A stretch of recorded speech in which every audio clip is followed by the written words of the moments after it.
सावनेरमध्ये राजयोगिनी दादी प्रकाश मणिजी यांच्या 19व्या पुण्यतिथीनिमित्त मानवतेचा संदेश देणारे भव्य रक्तदान शिबिर आयोजित करण्यात आले। या शिबिरात तब्बल 55 रक्तदात्यांनी रक्तदान करून सामाजिक बांधिलकी जपली। प्रजापिता ब्रह्मकुमारी सावनेर सेवा केंद्राच्या सभागृहात विश्व बंधुत्व रक्तदान शिबिराचे आयोजन करण्यात आले।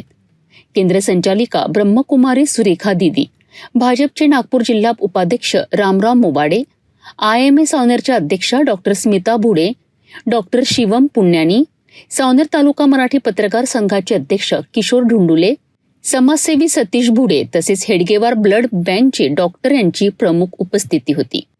दीप प्रज्वलनाने शिबिराचा शुभारंभ झाला। रक्तदान हेच जीवनदान या भावनेतून नागरिकांनी मोठ्या संख्येने सहभागी व्हावेत असे आवाहन सुरेखा दीदी यांनी केलेत। दादी प्रकाश मणिजी यांच्या पुण्यतिथीनिमित्त भव्य ब्रह्मभोजनाचेही आयोजन करण्यात आले होते, ज्याचा शेकडो नागरिकांनी लाभ घेतला। कार्यक्रमाचे संचालन ब्रह्मकुमारी सुनीता दीदी यांनी केलेत, तर प्रियंका दीदी यांनी आभार मानलेत। रक्तदानातून गरजू रुग्णांचे प्राण वाचवण्याचा संदेश देत सावनेरमध्ये मानवतेची ही सेवा उपक्रमाने एक सकारात्मक आदर्श निर्माण केलाय।